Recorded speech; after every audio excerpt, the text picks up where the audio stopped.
kanang nakoy uyab ba nga Uyab? na nag-cheat sa ko As in, nag-cheat sa imuha? Paano mo nalaman na nag-cheat siya sa'yo? Paano ni mo na hibalan, sir, nga nagbinuang siya? Nakoy friend na ano siya, nakitaan siya sa siya ika one night stand. Mm-mm. Okay. Na kay friend nga na siya ka one night stand. Okay. So, ibig sabihin, imong friend, sure gyud siya nga nakita niya nga naa siya ka one night stand, one night stand, imong girlfriend. Opo. Okay. So, ibig sabihin broken-hearted ka ngayon. Opo. So Actually, naglisod ko og decision kung saan ako move on. handle sa situation kay should kaayo. Lisod kayo. Pila mo katuig ato imong uyab, sir? Almost 1 year na po. Almost 1 year. Sorry sa word nga akong gamiton, sir, ha? Almost 1 year na anay nahitabo sa inyo, ha? Na ano po. Okay. Sorry. Thank you for that. Wow.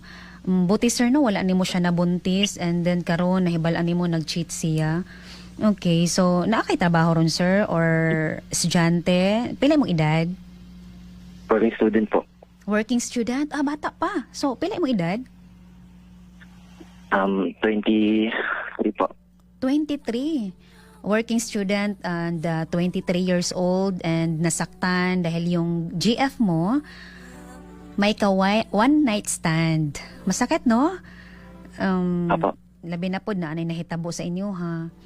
So, sir, katong uyab pa mo, sir, ha? Balikan nato ang inyohang kaagi. Katong uyab pa mo, sir, naga-date mo.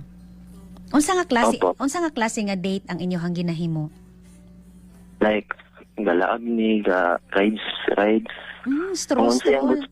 Unsa ang gusto? Amo ko ang buhaton para lang dili siya magbinuang sa kuha. Okay. I understand. So ganun mo siya ka-love ka ng gibuhat ni mo tanan, no? Labi na kay working student ka niya. Mo sweldo man pod ka niya. Human sa imong sweldo, palitan nimo siya og labi na naga-rides mo, no? Niya ginapalitan nimo siya og mga gift, ana. Opo. As in, example sa gift, sir, nga imong gihatag sa iya, ha? Like, tawon ako siya towers, chocolate. Okay. Normal lang gud na ano, na Gift sa... normal gift lang na kung ginahatag kay wala pa mong, di mo manggayo ko sa ano, stage nga financial stable. ano. Stable. Yeah. Apo. Okay. So, wow. Pero, wow, ha, na-appreciate na ako na. Wow. Bisan kinsa ako gani, nananiguang na lang ko, painihatag flowers, painihatag chocolate. Pero wow, ha, estudyante pa lang ka. Working student pa gyud pero nabuhat ni mo na sa imuhang uyab at the age at 23 years old. Ang problema karon, sir, is that nagbinuang gyud siya, naa siya ka one night stand. Mo nay sakit karon, nasakitan ka pag ayo.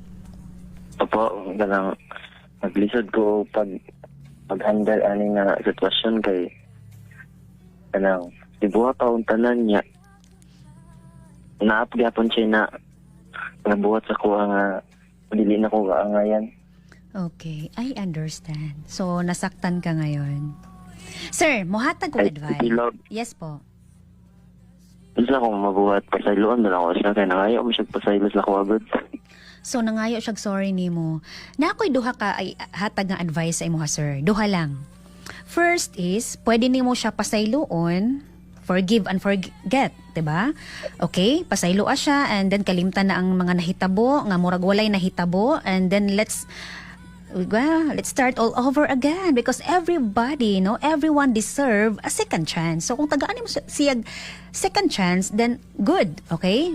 Okay siya, happy siya. Balik ang inyong normal nga relasyon nga mag-date mo, mag-rides, stroll, then date, buhaton ang mga love ninyo nga ginabuhat, o di ba? Or kaduha, dili na nimo siya pasayloon tungod kay nasakitan kapag ayo, and then dili na nimo siya pasayloon tungod kay magbalik-balik lang kung mapasaylo nimo siya, magbalik-balik lang sa imong hunahuna nga ay nag-cheat naman ni siya, sorry sa word niya kung gamiton ha, unsaon mo ni okay, na sex naman ni siya, nahilabta naman ni siya, o kumbaga mabutang sa imong hunahuna nga ay hugaw naman ni siya, di ba, no, ingon ana ba? So either naasa duha sir kung pasayloon nimo siya o dili, pero kung dili nimo siya kung pasayloon nimo siya, now ang pangutana din na is kaya ba nimo kalimtan ang iyahang gihimo nga nakipag-sex siya sa ubang lalaki? Kaya ba nimo dawaton nga, sorry sa word nga kung gamiton, gikisan siya, giromansa siya, gipahimuslan siya, taman-taman sa laing lalaki? Kaya ba na nimo dawaton? No? Sir? Duhaton mo if I love mo na ko, good. Di mo na ko kaya nawala siya. So, ikaw, siya imong first love? First girlfriend, dili pod? Dili po, pero siya na ko na-feel ang sa meaning sa love po. Oh, sa iya nimo na feel ang meaning sa love. Ganun di ay unsa day ang love nga nabati nimo sa iya, hakod siya mo dala sa sex or lami siya mahigugma, unsa man nga kanang nakita nimo nga nganong in love bang ka ana nga babae, unsa man tungod sa sex sir or tungod kay guwapa siya? Kanang dali ra siya mahalon og guwapa siya, ana pud na siya hapon. sexy. Apo. Ana siya pero ako rang gilibugan niya nung nabuhat niya tong sala nga okay. So kana lang yun no, kanang nalibog imong hunahuna, imong kasing-kasing na trouble ka kay nganong nakipag-sex pa man gyud siya, no? Pandugi tawag ko kay mga isa og advice sa inyo po. Okay, so yun nga no, dalawang advice na nasabi ko sa iyo sir, either dawaton nimo siya, forgive, forget, tama na, kalimtanay na, and let's start all over again nga ibuhaton na po ninyo ang mga butang nga inyohang ginabuhat before, or dili na nimo siya mapasaylo tungod kay, di ba? Usahay ba ya sir kay kanang pag mapasaylo nimo ang isa ka tawo niya human pagka muna magbalik-balik sa muna bang anong nabuhat man to nimo ngano mang yun, o di ba? Sorry emotional. Sorry sir ha, pero basit kanang moabot lang sa part nga ingon ana ba nga kanang okay gipasaylo nimo niya human magbalik-balik sa muna nga sakit na siya gibuhat nakipag-sex siya sa lahat kano ba di ba? Ito Hindi lang wala po ko na ilan ako ko lang ako ang parents is legal so legal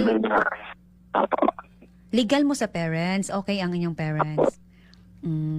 So sige sir, wala na po ibalo sa ng gusto na ko mag-express sa me mo. Well, sir, everyone deserves a second chance, and yes, bigyan mo siya ng chance. Bigyan mo ng chance yung pagmamahalan nyo, okay? Sige sir, yun lang. Pag-isipan mo ng mabuti yung dalawang advice ko sa'yo. Pero, dahil mahal na mahal mo naman siya, bigyan mo na lang ng chance. Salamat. Bigyan mo ng chance. Sabi nila, love is sweeter than second time around. At kapag mahal mo naman talaga yung isang tao, matatanggap at matatanggap mo siya kahit ano pa yung mga nagawa niyang pagkakamali, kahit ano pa yung ginawa niyang kasalanan. Di ba? Love covers all. So, matatakpan din yan dahil mahal mo naman siya. Sige. Sir, salamat sa pagtawag. Okay, God bless. And talagang napaganda ng puso mo, sir. Oo, ikaw pa gibinuangan. Kadalasan magbinuang lalaki man, pero nganong girls, tawag sa mo. Okay, guys, thank you so much for making S number 1 background tonight, sir. Okay, salamat na. Pwede na nimo palungo ng phone. Okay, sa lahat ng mga in love dyan, broken-hearted, feeling in love, samahan niyo po ako